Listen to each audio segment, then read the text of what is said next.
For years, Thanksgiving meant home to me. Not just food, not just traditions. Home.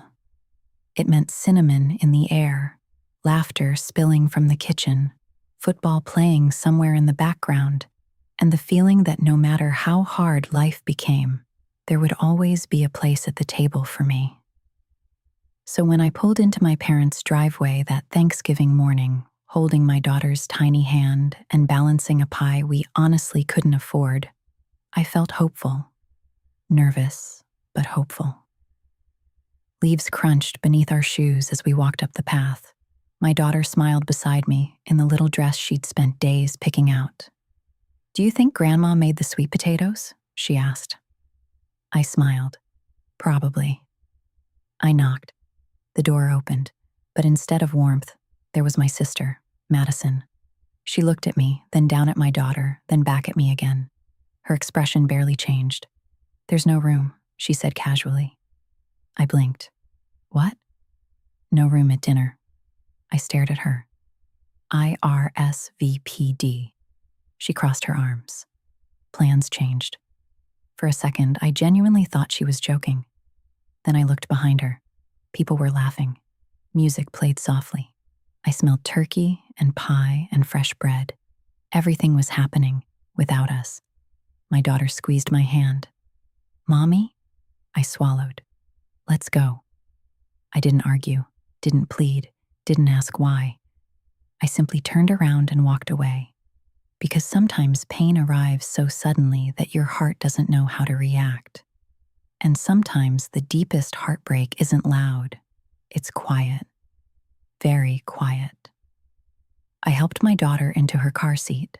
She stared out the window for a moment, then softly asked, "Did Grandma forget me?"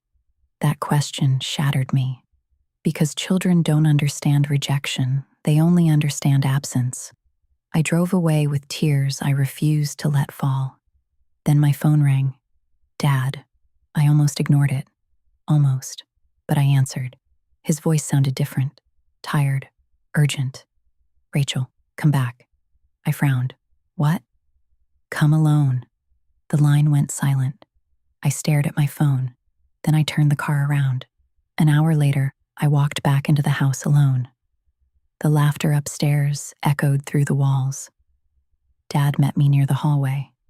He looked exhausted, like he'd been carrying something heavy for a very long time. Without a word, he motioned for me to follow him. We walked downstairs, and then I stopped, because there was another dining room set up, another table, another meal, candles, name cards, decorations, everything perfectly arranged. I stared. "What is this?" Dad looked down. "Madison planned it." I felt my chest tighten. "What do you mean?" He sighed slowly. "She told everyone this was supposed to be the real family dinner." I stared at him. "What?" He looked ashamed. "She said you probably wouldn't come." Silence. Then he added quietly, "And she said bringing your daughter would make things difficult." I couldn't speak, not because I was angry, because suddenly so many years made sense. The missed invitations, the awkward family gatherings, the strange distance, the feeling that somehow I was always standing outside a room everyone else belonged in. I looked down at the table, and that's when I saw it. A small card, my name, crossed out. Just crossed out, simple, like erasing a pencil mark, like erasing me. I stared at it for a long moment. Then I looked at Dad. Mom knew? He didn't answer. He didn't need to, because sometimes silence tells you everything. I walked upstairs. The room went quiet when I entered. Madison's smile disappeared immediately. "Rachel?" she said. I looked around at everyone, family, friends, people smiling moments earlier, people who suddenly couldn't meet my eyes. I took a breath, then calmly asked, "Did everyone know there were 2 Thanksgivings today?"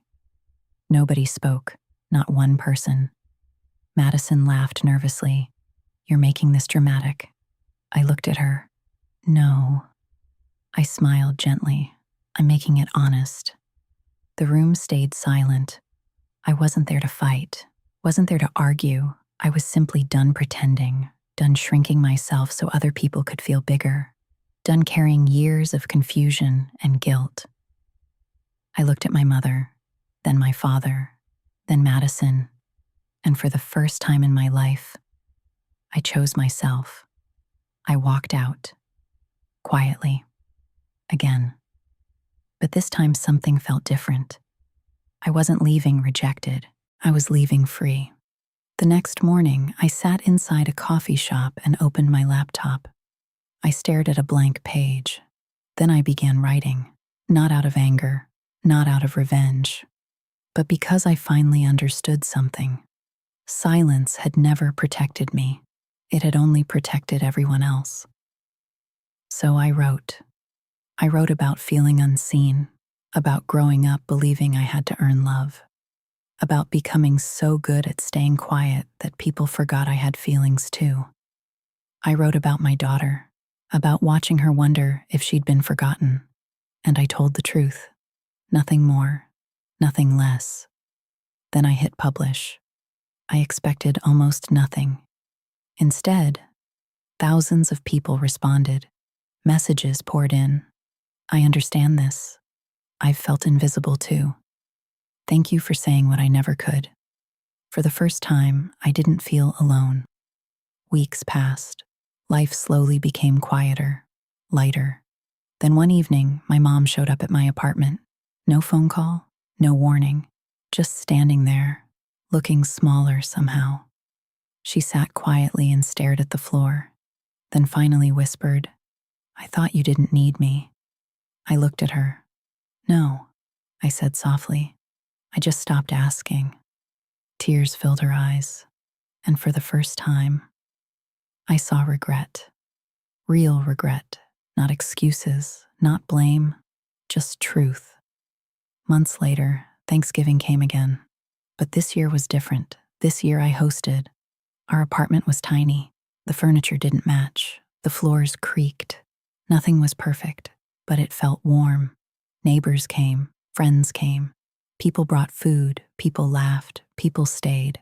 My daughter made handwritten place cards in crayon. Half the rolls burned. Nobody cared. Halfway through dinner, she climbed onto her chair and raised her little juice cup. "I'm thankful for my mom," she said. The room smiled. Because she taught me that being kind doesn't mean being small. My eyes filled instantly. Because in that moment, I realized something. Family isn't built by perfect photos. It isn't built by appearances. It isn't built by who gets invited into a room. Family is built by people who make space for you, people who see you, people who choose you. Later that night, I tucked my daughter into bed. She looked up at me sleepily. "Mommy?" I smiled. "Yeah?" She yawned. "Are we the real family now?" I kissed her forehead and smiled. We always were. Because home was never the house I lost. It was the love I finally stopped chasing, and sometimes the most beautiful tables in life are the ones you build yourself.